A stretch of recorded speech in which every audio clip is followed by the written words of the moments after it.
ప్రస్తుతం నాతో ఉన్నారు రాయలసీమ ఇంటలెక్చువల్ ఫోరం కోఆర్డినేటర్, అదేవిధంగా పొలిటికల్ అనలిస్ట్, బాగా అందరికీ సుపరిచితులు పురుషోత్తం రెడ్డి గారు.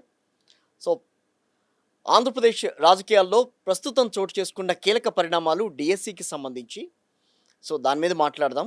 అదేవిధంగా కొన్ని అంశాలు, సున్నితమైన అంశాలు ఉన్నాయి, వాటిని కూడా ఆయన మాటల్లో విందామనే ఉద్దేశంతో ఈరోజు ఆయన పిలిచాను, ఆయన వచ్చారు. ఒకసారి మాట్లాడదాం. పురుషోత్తం రెడ్డి గారు నమస్తే అండి. నమస్తే సార్. పురుషోత్తం రెడ్డి గారు, ప్రధానంగా డిఎస్సికి సంబంధించి మనం మాట్లాడుకోవాలనంటే, డిఎస్సి మీరు ఇవాళ మాట్లాడుతున్నారు, అవకతవకలు జరిగాయని అంటున్నారు కదా. గతంలో గ్రూప్ వన్లో అవకతవకలు జరిగితే మీరు మాట్లాడారా, అప్పుడు సిట్ వేశారా అని చెప్పి చాలామంది ప్రశ్నిస్తున్నారు. సో దానికి మీరు ఇచ్చే ఫస్ట్ సమాధానం ఏంటి అసలు? ఒకటి కిషోర్ గారు, ఇప్పుడు వైఎస్ జగన్మోహన్ రెడ్డి గారు ఏదో ఫార్మర్ చీఫ్ మినిస్టర్గా తన దృష్టికి వచ్చినటువంటి డిఎస్సి అంశం పైన మీడియా కాన్ఫరెన్స్ నిర్వహించారు. వారు ప్రధానంగా 2 ప్రశ్నలు లేవనెత్తుతున్నారు. చాలా విషయాలు మాట్లాడవచ్చు, కానీ కీ పాయింట్ 2నే. ఆయన డిఎస్సిని రద్దు చేయమని చెప్పలా, నాకున్న సమాచారం ప్రకారం చెప్పలేదు. ఆయన ఏమేమి ఆ మాట్లాడారు? 16,000 మందికి ఉద్యోగాలు తీసేయమని చెప్పలా, ఎంసెట్ లాగా మళ్ళీ పరీక్ష పెట్టమని డిమాండ్ చేయలేదు. రైట్. ఆరోపణలకు నిగ్గుదేల్చండి, తప్పు జరుగుంటే యాక్షన్లు తీసుకోండి, ఎక్కడ తప్పు జరిగితే కరెక్ట్ చేసుకోండి. Right. ఫస్ట్ ఏంటి, లోపలికి వెళ్ళాల్సిన అవసరం లేదు. కిషోర్ అనే వ్యక్తి, నవీన్ అని అనుకుంటా, నవీన్ అనే వ్యక్తి అక్కడ పేపర్ సెట్టింగ్ డిపార్ట్మెంట్లో అవుట్ సోర్సింగ్ ఎంప్లాయ్. అతను టాప్ ర్యాంకర్ వచ్చాడు. రాకూడదని రూల్ ఏం లేదు, రావచ్చు. ఒక అనుమానం, సెట్టింగ్ డిపార్ట్మెంట్లో ఉన్నాడు కాబట్టి ఏమైనా ముందే తెలుసుకున్నాడా అని అనుమానం. ఆ అనుమానం కన్నా తర్వాత ప్రభుత్వం అతను వ్యవహరించిన తీరు ఎక్కువ అనుమానాన్ని పెంచింది. ఆ సెట్టింగ్లో పనిచేసాడని చిన్న అనుమానం, ఓకే, పునాది. అసలు విషయం ఏంటి, అతను టాప్ ర్యాంకర్ వచ్చాడు, ఉద్యోగం ఇచ్చేవాళ్ళు కదా, ఇవ్వకుండా ఎందుకు ఆపేసినారు? అతను కోర్టుకి వెళ్ళాడు, సవాల్ చేసి. ఏమంటుంది గవర్నమెంట్, అతను ఎన్ఓసి తీసుకోలేదు, నో అబ్జెక్షన్ సర్టిఫికేట్ తీసుకోవాలి, ఏరే తీసుకోవాలి కదా, ఇక్కడ చేసుకున్నప్పుడు తీసుకోవాలి. కాబట్టి అతను రాలేదు అన్నారు. అంత భయపడేవాడితో కోర్టుకి ఎందుకు వెళ్తాడు ఆదేశించమని? రాష్ట్ర ప్రభుత్వం కోర్టుకి వెళ్ళాడు, రాష్ట్ర ప్రభుత్వం నాకు ఇవ్వట్లేదు అని, ఇవ్వట్లేదని కోర్టుకి అంటే సవాల్ చేసినోడు అడిగి నీకు రాకుండా ఉంటాడా? కాబట్టి ఆ విషయంలో ఏదో ప్రభుత్వానికి కొంత అనుమానం ఉంది. ఇతనికి ఉద్యోగం ఇస్తే ఇతను ఏదైనా మాల్ ప్రాక్టీస్ పాల్గొని పరీక్ష రాసినోడికి ఉద్యోగం ఇస్తాడని తనకు తాను అనుమానం పడింది గవర్నమెంట్, కాబట్టి ఇవ్వలేదు. ఏం చేశాడని తర్వాత రైట్, జగన్ గారు అదే అనుమానం వ్యక్తం చేసినాడు. ఆయన ఏమంటాడు, ఒక దర్యాప్తు జరపండి, సిబిఐ అడిగాడు ఆయన. నేను సిబిఐ అడగట్లా, కనీసం శాఖాపరమైన దర్యాప్తు చేసి వాడికి ఏదో అందినట్టుంది, కాకపోతే ఊరంతా ఏం పంచుకోలేదు, ఒకటే తిన్నాడు కాబట్టి తీసేసినాం, లేదా కొంతమందికి ఇచ్చినారు వాళ్ళపైన యాక్షన్ తీసుకుంటాం, ఏదో ఒకటి తేల్చాలి కదా. ఇప్పుడు ఎంసెట్ 22 లక్షల మందికి రద్దు ఎందుకు చేసినారు? భారతదేశం 22 లక్షల అన్ని సెంటర్లో మాస్ కాపింగ్ జరిగిందా? లేదు. పేపర్ సిటీ 2 చోట్ల జరిగింది, దేశం అంతా రద్దు చేసినారు. అట్లుంటాయి. ఎందుకంటే ఆ వాడే తీసుకున్నాడు, ఇంకో 100 మందికి ఇచ్చాడో తెలియదు కదా. అవును. ఆ పాయింట్ ఆఫ్ వ్యూలో దాన్ని శాఖాపరమైన దర్యాప్తున చేస్తుండొచ్చు, మీరు నిగ్గు తేల్చలా. స్పోర్ట్స్ కోటా జనరల్గా మెరిట్ లిస్ట్ వేసి సెలక్షన్ లిస్ట్ వేస్తారు. అవును, అంతేగా. Merit list, selection list. Merit list అని ఏముంది? మెరిట్ లిస్టు ఉదాహరణకు మేము యూనివర్సిటీలో పనిచేస్తుంటాం, విద్యార్థి నాయకుడు ఉన్నప్పుడు ఎస్ యూనివర్సిటీలో అడ్మిషన్ దగ్గర పనిచేస్తాం. ఓకే. హిస్టరీలో 20 అడ్మిషన్స్ ఉంటాయి, దాంట్లో ఒకటి స్పోర్ట్స్ కోటా ఉంటుంది. 10 మంది అప్లై చేస్తారు. ఆ 10 మంది లిస్ట్ వేసి ఎవరు టాప్లో ఉంటారో నేషనల్, స్టేట్. దీంట్లో నేషనల్ వాడు 2 వచ్చాడనుకో, మళ్ళీ వాళ్ళల్లో దాంట్లో హాకీ ఫస్ట్, ఇది నామ్స్ ఉన్నాయి. కాబట్టి నువ్వు లిస్ట్ వేసేసి తర్వాత సెలక్షన్ లిస్ట్ వేస్తే మా అభ్యంతరాలు చెప్తాం, వాడికి ఎట్టిస్తాడు, వీడికి ఎట్టిస్తాడు. నువ్వు ఏమంటుందంటే గవర్నమెంట్, ఆధారాలు ఉంటే తీసుకురా, మాకెట్ట తెలుసు కూడా అప్లై చేశాడని. ఆధారాలు నన్ను తీసుకురామని, నువ్వు సెలక్షన్ లిస్ట్, మెరిట్ లిస్ట్ వేయకపోవడమే ఆధారం. నువ్వు మెరిట్ లిస్ట్ వేస్తే నువ్వు ఇచ్చిన 400 మందికి ఎట్టిచ్చావో అభ్యంతరాలు చెప్తాం. నేను మెరిట్ లిస్ట్ లేకుండా నీ దగ్గర ఆధారం ఉంటే తీసుకుంటే ఏం ఆధారం తీసుకొచ్చేది? కాబట్టి ఇట్లాంటి దొంగతీరుడు వాదనలు వచ్చినాయి కాబట్టి జగన్మోహన్ రెడ్డి గారు సిబిఐ అడిగాడు, మీరు ఇవ్వలేదు. అప్పుడు ఒక రాజకీయ పార్టీ 2 చేస్తుంది, ఫస్ట్ డిమాండ్ చేస్తుంది, వినకపోతే ప్రజల్లోకి వెళ్తుంది. 2 మార్గాలు అంతే. ప్రభుత్వాన్ని ఎండగట్టేది ప్రజల్లోనే కదా. అవును. ఆ పని ఆయన చేశాడు. దీనికి సమాధానాలు లేక ఫస్ట్ ఏమో ఆధారాలు దాని అన్నాడు. ఈ 3 రోజుల ధర్నాలు, ర్యాలీలు, ఈ ధర్నాలు ర్యాలీల గురించి కూడా ఒక మాట మాట్లాడుకోవాలి సార్. కర్నూలు బుర్జుకోట దగ్గర, అట్లాగే నిన్న విజయవాడలో, నిన్నంటే మీన్ 2 రోజుల క్రితం విజయవాడలో. సో వాళ్ళు మేము డిఎస్సిగా నియామకం అయ్యామనంటే మమ్మల్ని ప్రతిపక్షం ఎందుకు ఈ రకంగా మమ్మల్ని ప్రశ్నిస్తోంది అంటే, మేము మాది సక్రమం కాదని చెప్పి మీరెట్లా మాట్లాడతారు అని చెప్పి వాళ్ళు మాట్లాడుతున్నారు. గతంలో ఉద్యోగులకి సంబంధించి ఒకానొక కాన్వర్జేషన్లో పెద్ద మనుషులు ఇద్దరు మాట్లాడుకుంటూ ఉద్యోగుల విషయంలో ఇట్లాగే మాట్లాడుకున్నారు. వాళ్ళు మనం ఏం చెప్తే అది చేస్తారు. వాళ్ళు మన కోసం బతుకుతున్నారు. వాళ్ళకి ఉద్యోగాలు ఇవ్వాలా? అవసరమా? అని మాట్లాడిన సందర్భాలు మీకు గుర్తుండే ఉంటాయి. ఒక టీవీ ఛానల్‌లో ఇంటర్వ్యూ టైంలో ప్రస్తుత ముఖ్యమంత్రి గారు, ఇంకొక ఛానల్‌కి సంబంధించి హెడ్ రాధాకృష్ణ గారు వీళ్ళిద్దరూ మాట్లాడారు. సో అది నేను ఎందుకు కోట్ చేస్తున్నానంటే, సో ఈ రోజున డిఎస్సికి సంబంధించి మాట్లాడుతున్నారు అనంటే అక్రమం జరిగితేనే కదా వాళ్ళు మాట్లాడుతోంది. ఇప్పుడు ప్రతిపక్షం మాట్లాడుతోంది అక్రమం జరిగితేనే కదా. దాన్ని డైవర్ట్ చేయడానికి ఈ రోజున గ్రూప్ 1 కూడా తీసుకొచ్చి పెడుతున్నారు. అసలు డిఎస్సిలో సంబంధించి వాళ్ళు ఎందుకంత ఎవరైతే పాల్గొన్నారో వాళ్ళ చేత ఆ రకంగా మాట్లాడించాల్సిన అవసరం ఏంటండి? అంటే అక్కడే ఇప్పుడు నేను ఇంతకుముందు ప్రస్తావించినట్టు జగన్మోహన్ రెడ్డి గారు ప్రెస్ కాన్ఫరెన్స్ల వరకు పరిమితం అయినప్పుడు ఆధారాలు ఉంటే తీసుకురా అని అన్నారు. అవును. ఇప్పుడు జనంలోకి వెళ్ళిన తర్వాత పెద్ద ఇష్యూగా మారింది. ఇప్పుడు జనం నమ్మేస్తే రాజకీయ పార్టీ దేనికి నమ్ముతుందంటే జనానికే నమ్ముతుంది. భయపడుతుంది, నమ్ముతుంది. వాళ్ళని నమ్ముతుంది. ఇప్పుడు జనంలో డ్యామేజ్ అవుతుందని తెలుసుకున్నారు. ఓకే. తెలుసుకున్న తర్వాత కౌంటర్ యాక్టివిటీ ఏంటి, దాన్ని సరిదిద్దుకునే పని అయితే లేదు. మెరిట్ లిస్ట్ వేయరు, కనీసం నవీన్ విషయంలో శాఖాపరమైన దర్యాప్తు కూడా చేయరు. సిబిఐ తర్వాత దేవుడు ఎరుగు చేయరు. కాబట్టి చేసే ఉద్దేశం లేదు. కాబట్టి కౌంటర్ అటాక్ ఏంటి, దానికి కౌంటర్ ఏంటంటే గ్రూప్ 1 రాసిన వాళ్ళని తీసుకురావడం, గ్రూప్ 1 ఎగ్జామ్స్ పైన మాట్లాడడం. నా పాయింట్ ఏంటంటే, నేను ప్రారంభంలో ఇప్పుడు జగన్మోహన్ రెడ్డి గారు ఎక్కడ కూడా డిఎస్సిని రద్దు చేయమల్లా మళ్ళీ 16,000 మంది ఉద్యోగులకి ఏం బాధ? అది దాన్ని రద్దు చేయమంటే మిమ్మల్ని అవమానించినట్టు, అనుమానించినట్టు. రద్దు చేయమంటే మేము కూడా కాపీ కొట్టామా అని అనొచ్చు. నేను రద్దు చేయమని చెప్పలేదు. స్పోర్ట్స్ కోటా మీద కేంద్రీకరించారు. నవీన్ విషయం తేల్చమన్నారు. మీ విషయం కూడా తేల్చమన్నాడు. ఎవరు అడగలేదు కదా. కాబట్టి అది అర్థం లేని మాట. 2 గ్రూప్ 1 ఎగ్జామ్స్. గ్రూప్ 1 ఎగ్జామ్స్లో ఏమి జరిగింది, కోర్టు ఏం చెప్పింది, వాడు జోలికి వెళ్ళట్లే నేను. ఇప్పుడు కిషోర్ గారు మీకు అనుమానం వస్తే అది అధికారం ఉంది కాబట్టి సిట్టేస్తారు. నాకు అనుమానం వస్తే ఆధారాలు తీసుకురా అంటారు. ఇది ఎక్కడ న్యాయం? గ్రూప్ 1 పైన మీకు అనుమానం ఉంది, ఎవరికి? ఆంధ్రప్రదేశ్ ప్రభుత్వానికి. కాబట్టి మీరు సిట్టేసినారు. ఓకే. జగన్మోహన్ రెడ్డి గారు డిఎస్సి మీద అభ్యంతరం చెప్తున్నారు. దానిపై ఇక్కడ సిట్టేయండి. దానిపై వేయచ్చు కదా. మీకు అనుమానం వస్తే సిట్టు, మాకు అనుమానం వస్తే ఆధారాలు తీసుకురా. ఈ సిద్ధాంతం ఏంటి? కాబట్టి నేను డిమాండ్ చేస్తున్నా, జగన్ గారు వైఎస్ఆర్ కాంగ్రెస్ పార్టీ ఏం చేస్తుందో నాకు తెలియదు కానీ గ్రూప్ 1 మీద సిబిఐకి ఇచ్చేయండి, డిఎస్సి మీద సిబిఐకి ఇచ్చేయండి. వాళ్ళు తేల్స్తారు 2 కలిసి. రైట్. కాబట్టి డిఎస్సి మీద ఇచ్చేసి, డిఎస్సి మీద అనుమానాలు జగన్ గారికి ఉన్నాయి. రాష్ట్ర ప్రభుత్వ విచారణ సంస్థల మీద ఆయనకు నమ్మకం లేదు. రీజన్, లీడర్షిపే చేసిందని అనుమానం ఉంది కాబట్టి మీ కింద పనిచేసే వాళ్ళు నిగ్గు తేల్చరని. రైట్. ఓకే. కాబట్టి సిబిఐ అడుగుతున్నాడు. మీరు సిట్ ఎందుకు సిబిఐకి ఇచ్చేయండి. ఇప్పుడు సిబిఐ పట్ల ఇద్దరికి నమ్మకం ఉంది కదా. కాబట్టి డిఎస్సి అండ్ గ్రూప్ 1 రెండింటిని క్యాబినెట్లో ఆమోదించి సిబిఐకి ఇచ్చేయండి. ఏది తేల్చారో వాళ్ళు తేల్చారు, అంతవరకు మౌనంగా ఉండండి. దానికి సిద్ధమా? సిద్ధం కాదు. కాబట్టి మీరు ఈ డొంకతిరుడు ఉండకూడదు. కిషోర్ గారికి అనుమానం వస్తే అధికారం ఉంది కాబట్టి సిట్ వేసుకుంటాడు. నాకు అనుమానం వస్తే నువ్వు ఆధారాలు తీసుకురా అంటాడు. ఎక్కువ మడితే కోర్టుకు పో అంటాడు. అది ఎట్లా సాధ్యం అవుతుంది? కాబట్టి అక్కడే డొంక తిరుగుడు ఉంది. కాబట్టి విచారణ రెండింటి పని చెప్పి గ్రూప్ 1 అనేది ఎదురుదాడిలో ఎంచుకున్న మార్గము. నేను ఎదురుదాడి చేయదలుచుకున్నాను నిన్ను, కాబట్టి నేరుగా ఆన్సర్ చేయకుండా. అది డిజిటల్ మూల్యాంకనం జరిగింది సార్ ఆ రోజున. నేను అంటుంది ఏంటంటే, ఇప్పుడు ఎందుకు మాట్లాడుతున్నారు అంటున్నాను. కోవిడ్ టైంలో జరిగింది. అది కోవిడ్ జరిగి 2019 నోటిఫికేషన్, తెలుగుదేశం పీరియడ్లో నోటిఫికేషన్, జగన్ గారి ఇంట్లో ఎగ్జామ్స్. ఇప్పుడు మళ్ళీ జరుగుతా ఉంది. 2 ప్రభుత్వాలు మారినాయి. మళ్ళీ దాంట్లో ఎవడు తప్పు ఎవడు ఒప్పు అనేది తేల్చండి. నేనేమంటానంటే, అధికారంకి వచ్చి ఇప్పుడు 2 ఏళ్ళు అయిపోయింది కదా. ఎప్పుడు మాట్లాడమాట, ఇప్పుడు ఎందుకు మాట్లాడుతున్నారు? డైవర్షన్, ఎదురుదాడి. రైట్. కాబట్టి దీంతో సాధించలేరు అంటున్నాను. మీరు విచారించి యాక్షన్ తీసుకుంటారంటే జగన్ గారు అడ్డుకోగలడా? మీరు సిబిఐసి అధికారం ఉంది. ఇప్పుడు అరెస్టులు చేస్తున్నారు వైసీపీ వాళ్ళని, పరామర్శ చేసుకుంటున్నాడు, కోర్టుకి వెళ్ళి బెయిల్ తెచ్చుకుంటున్నారు, ప్రజల్లో పోతున్నారు తప్ప అరెస్ట్నే ఆపలేకపోతున్నాడు కదా. కాబట్టి మీరు విచారించి గ్రూప్ 1లో చర్యలు తీసుకోండి. ఎవరొద్దు అన్నారు? యాక్షన్ తీసుకోండి, తప్పలేదు. కానీ ప్రజలు ఎప్పుడు నమ్ముతారంటే రెండింటిపైన విచారణ జరిపితే నమ్ముతారు. వాళ్ళ ట్విట్టర్లో చూశానండి, జగన్ గారు ఎందుకు క్వశ్చన్ చేస్తే మీరు ప్రభుత్వ టీచర్లను కూడా లేదు, వాళ్ళని కూడా అరెస్ట్ చేసేస్తున్నారు, వాళ్ళ మీద కూడా కేసులు ఫైల్ చేస్తున్నారు, ఏంటి మీరు ఏం చేద్దాం అనుకుంటున్నారా అని అడుగుతున్నారు. వాళ్ళు టెట్ ఎగ్జామ్ రాయాలి ప్రభుత్వ టీచర్లు అని చెప్పి పెట్టారు. వాళ్ళు వద్దంటున్నారు. మేము 20-30 ఏళ్ళు అయిపోయింది, మళ్ళీ ఏంది రాసేదని. 30 years ఏమంటానంటే డిబేటబుల్ సబ్జెక్ట్. నేను ఎవరు వాదన తప్పు, ఎవరు వాదన వద్దను. వాళ్ళ కోరిక వద్దని రిప్రజెంట్ చేయాలి. మీకు అభ్యంతరం ఏంటి? రిజెక్ట్ చేయండి, రిప్రజెంట్. అంతే తప్ప వాళ్ళు రిప్రజెంటేషన్ సస్పెండ్ చేసి పారేస్తే అది కరెక్ట్ కాదు.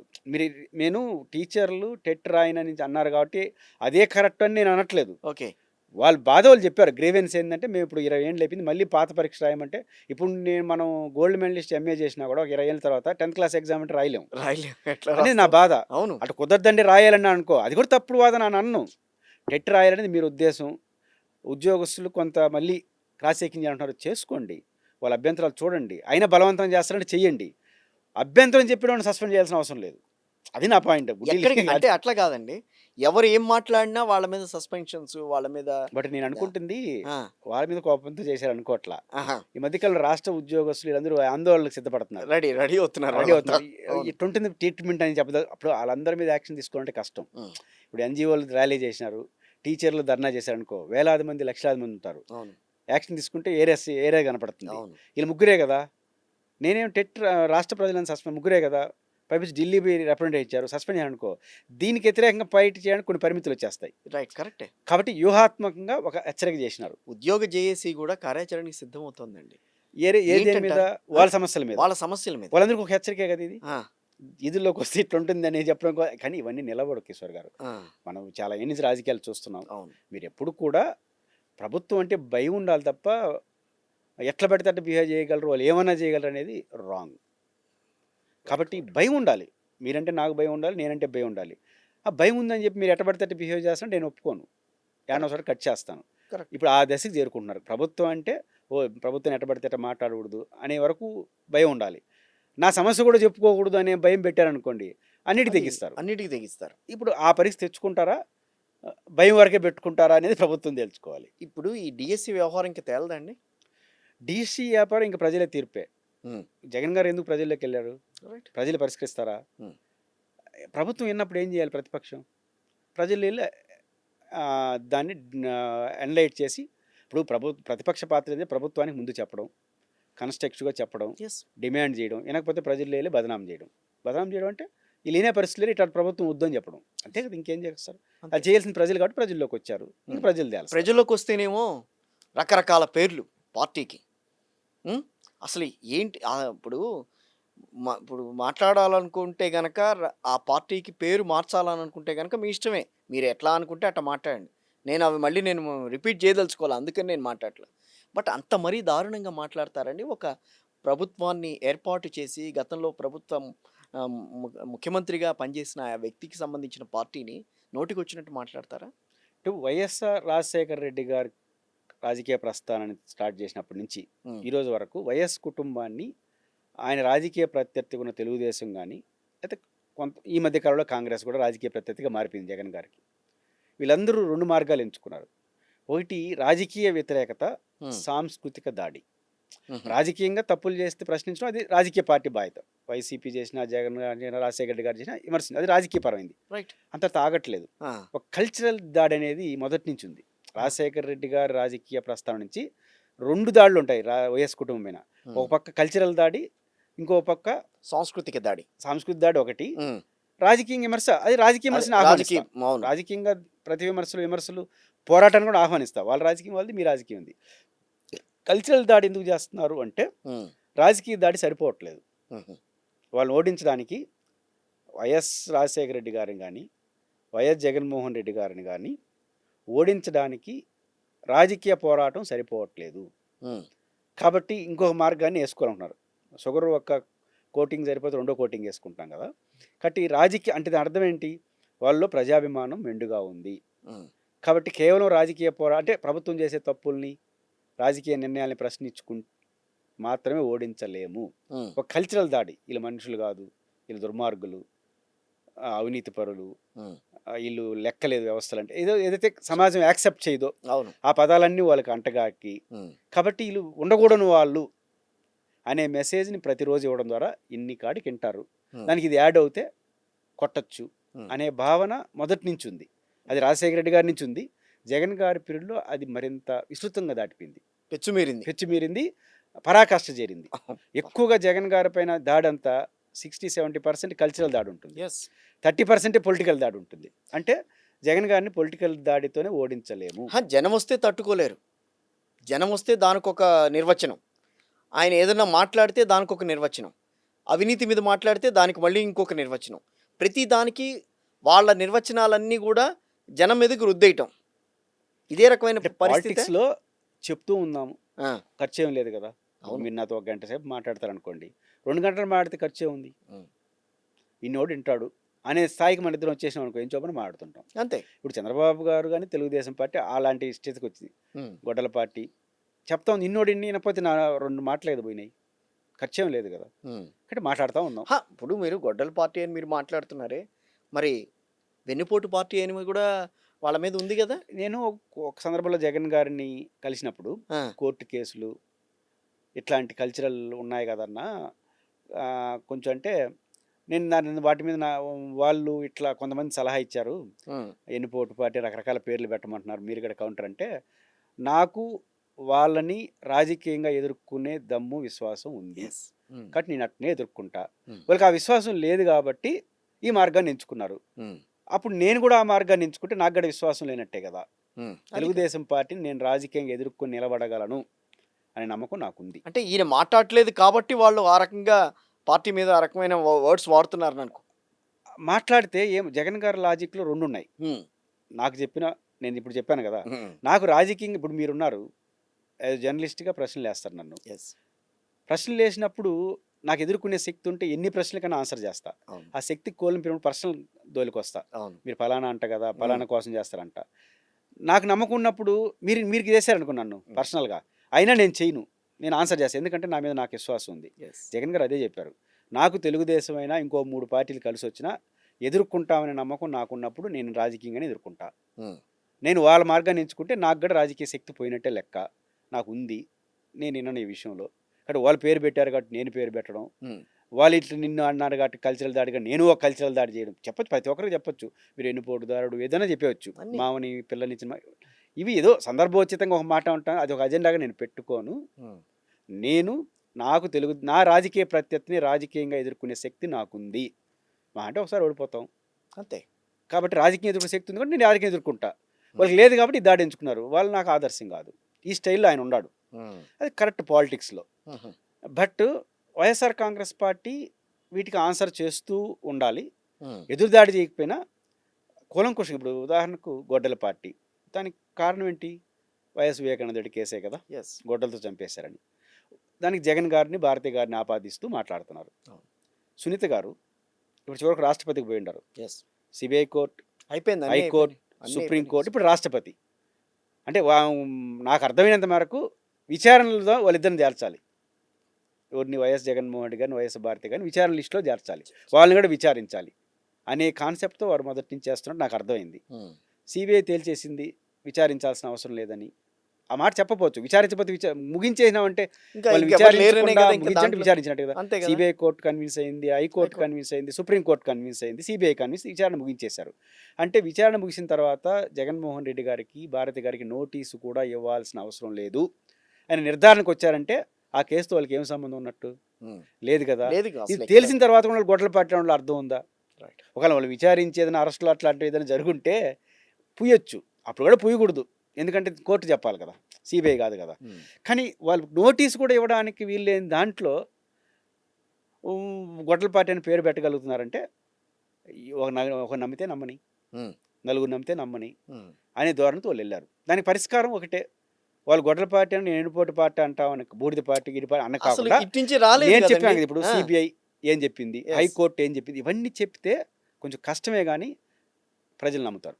ఓకే, జగన్ గారు వస్తే దాన్ని నమ్ముకున్నట్టు ఉన్నారు. సో వైఎస్ఆర్ కాంగ్రెస్ పార్టీ అవన్నీ కూడా బయటికి తీసుకురావాలని అంటారు, ఆ రకంగా ప్రతి దానికి వివరణ ఇవ్వాల్సిందే, ఎదురుదాడి కాకుండా. జగన్ గారు ఏ కాన్ఫిడెన్స్ క్రియేట్, నేను రాజకీయంగా ఎదుర్కోగలంటున్నాడు కదా, ఆ రాజకీయంగా ఎదుర్కోవడం ఒకరోజు నమ్మచ్చు, 2 రోజులు నమ్మచ్చు, కానీ అది చివరికి ఏం తెలుస్తుందంటే రేపు ఏం చెప్పినా నమ్మరు వాళ్ళు. రైట్, పాయింట్ టు పాయింట్ పోయింది అనుకో, వీళ్ళు ఎట్లా ఉంటారులే అంటారు. కాబట్టి జగన్ గారికి ఒక అసట్టుగానే ఉంటుంది వరకు. రైట్, పురుషోత్తం రెడ్డి గారు, సో మిమ్మల్ని చూస్తే ఎప్పుడు కూడా మీ విశ్లేషణ ఎప్పుడు కూడా ఒక పార్టీకి అనుకూలంగానే ఉంటుంది, ఒక పార్టీకి వ్యతిరేకంగా ఒక పార్టీ, అంటే ఒక పార్టీకి అనుకూలం అంటే ఒక పార్టీకి వ్యతిరేకంగానే మీరు చేస్తారు. అంటే విశ్లేషణ చేసే ముందు ఆ రకమైన ఆలోచన ఎందుకు వస్తూ ఉంటుందండి? పార్టీ పరంగానే వెళ్ళాలన్న ఆలోచన మీ మీద ఎవరన్నా పెట్టారా, లేకపోతే వాస్తవాలు చెప్పాలనే ఉద్దేశంతో మీరు ఆ రకంగా మాట్లాడుతున్నారా? కిషోర్ గారు, బేసిక్గా ప్రభుత్వం అంటే ఏంటి? రాజకీయ పార్టీ.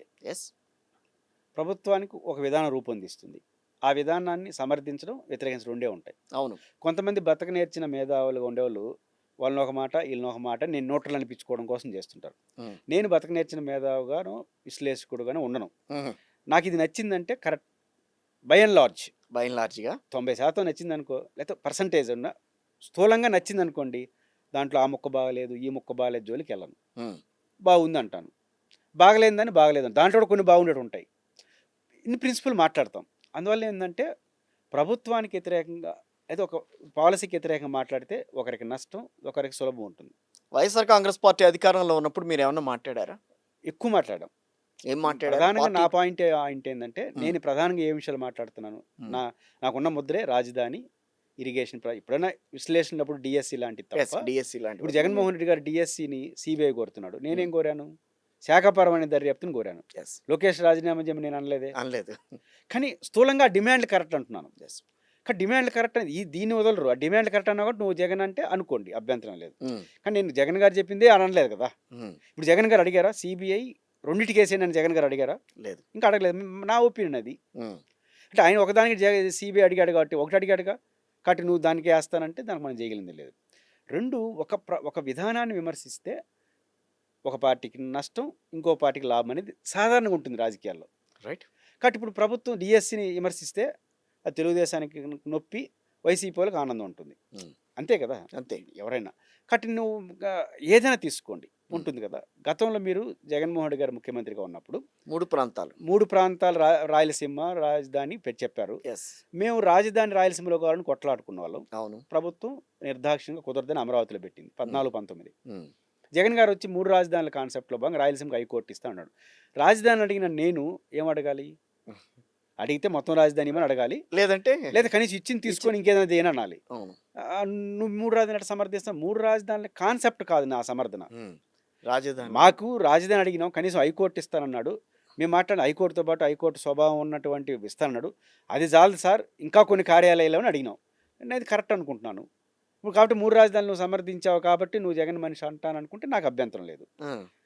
కాబట్టి మీకు 19 నుంచి 24 వరకు అంతా రాజధాని చుట్టూ నడిచింది మొత్తం అంతే. సంసారం అంతా. రాజధాని చుట్టూనే నేను నడిచింది. 100 డిబేట్లో పాల్గొంటూ 90 90 డిబేట్ డిబేట్లు రాజధాని. మీరు రాజధాని గురించే మాట్లాడారు. అప్పుడు ఆ రాజధాని మీద 90 కాదు 900 సార్లు కూడా అదే మాట్లాడతా. హ్మ్. కానీ నువ్వు రోజు అదే మాట్లాడుతావు అంటే రోజుకోటి మాట్లాడలేం కదా. హ్మ్. అంటే అలా వైసీపీకి అనుకూలం అనే ముద్ర పడుంటే పడలేదు. హ్మ్. పాయింట్ ఏంటంటే నేను ఇంతకుముందు చెప్పాను కదా, సమాధానం చెప్పే ధైర్యం ఉంటే ఏ క్వశ్చన్కైనా ఆన్సర్ చేస్తాను. హ్మ్. సమాధానం చేయని చెప్పే కోల్పోయినప్పుడు ఆటోమేటిక్గా నీ వెనకాల ఎవరున్నారు. పురుషోత్తమ్ రెడ్డి గారు, మీకు గనక ఈ రోజున తెలుగుదేశం పార్టీకి సంబంధించి ఒక బడా నేత ఎవరన్నా మీరు మా ఇంటికి రండి అని అంటే వెళ్తారా? ఖచ్చితంగా వెళ్తాం. వెళ్ళి మాట్లాడేసి వచ్చి చెప్పదలుచుకుని చెప్పేసి వస్తాం. ఇబ్బంది ఏముంది? హ్మ్. తెలుగుదేశంలో అందరూ బాగుంటారు. హుహు. తెలుగుదేశంలో ప్రైవేట్ టాక్లో హ్మ్. మీరు మాకు ఒక సందర్భంలో ప్రెస్ మీట్, నేను ఆ ఏరియా పేరు చెప్పను, ఆయన ఓకే. ఇబ్బంది పడతాడు. హ్మ్. ఎదురుపడ్డారు తెలుగుదేశం పార్టీకి సంబంధించిన ఎమ్మెల్యే. పోయి ఎదురుగా బాగున్నారా అని పలకరించాము. ఈరోజు కూడా ఏమైనా తిట్టడానికి వచ్చారా అన్నాడు. లేదన్నా విమర్శించడానికి వచ్చాను అన్నా. హ్మ్. ఏదైనా కానీ పద్ధతిగా మాట్లాడతావు హ్మ్. అని కాక్ చేసుకుని వెళ్ళిపోయినాడు.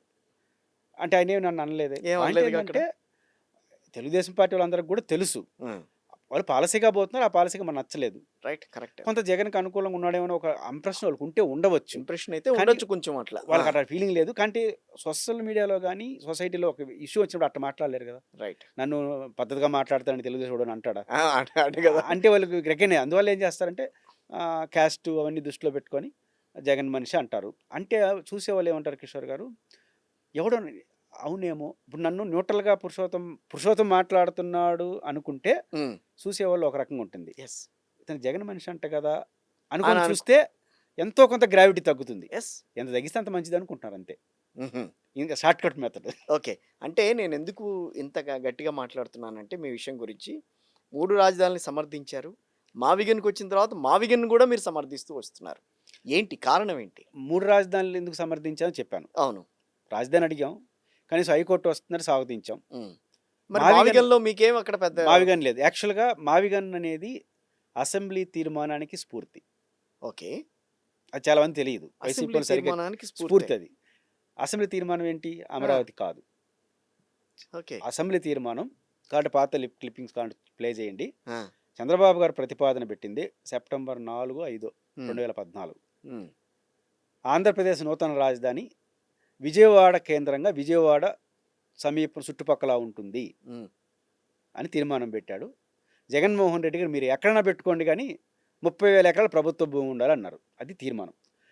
విజయవాడ చుట్టుపక్కల రాజధాని ఉంటుందంటే విజయవాడ చుట్టుపక్కలనే మచిలీపట్నం ఉంటుంది, విజయవాడ చుట్టుపక్కలనే గుంటూరు ఉంటుంది. గుంటూరు ఉంటుంది. మరి అసెంబ్లీ తీర్మానాన్ని ఇప్పుడు జగన్ గారు మావిగన్ అనింది, పేరు మావిగన్ అని పెట్టాడు అంతే. ఉమ్, విజయవాడ చుట్టూ రాజధాని ఉంటుందంటే విజయవాడ అంతే. చుట్టూ ఇవే ఉండేది. విజయవాడ గుంటూరు అయిపోయింది. ఉమ్, మేము కూడా ఏం చెప్పామంటే అది కాబట్టి జగన్ గారు అసెంబ్లీ చంద్రబాబు గారు అసెంబ్లీ స్ఫూర్తికి భిన్నంగా అమరావతి అంటున్నాడు. అమరావతి అనేది అసెంబ్లీ తీర్మానం జరగల. విజయవాడ కేంద్రానికి సంబంధం లేకుండా కదా రాజధాని ఇప్పుడు పెడుతున్నారు. ఉమ్, అసెంబ్లీ చెప్పింది విజయవాడ చుట్టూ అని. Yes. విజయవాడ కేంద్రంగా చేసుకుని విజయవాడ చుట్టూ. మీరు విజయవాడ కేంద్రంగా చేసుకోకుండా వెలివేసాను అనగానే ఎత్తిపడేసినట్టు ఎత్తిపడేసినట్టు దూరంలో దూరం కొంచెం పెడుతున్నారు. 20 కిలోమీటర్ల అవతల. మీరు వ్యతిరేకం. ఉమ్, నూతన సిటీ విజయవాడ గుంటూరు లేదు కదా, లేదు 19 గ్రామాలే కదా. అంతే. కాబట్టి మీరు దానికి భిన్నంగా పోతున్నారు. First point. నేను సమర్థించడానికి మావిగాన్ని మేము ఆ రోజు చెప్పిందంటే రాజధాని అని ఫస్ట్ అడిగాం, ఇవ్వననే రాయలసీమకు.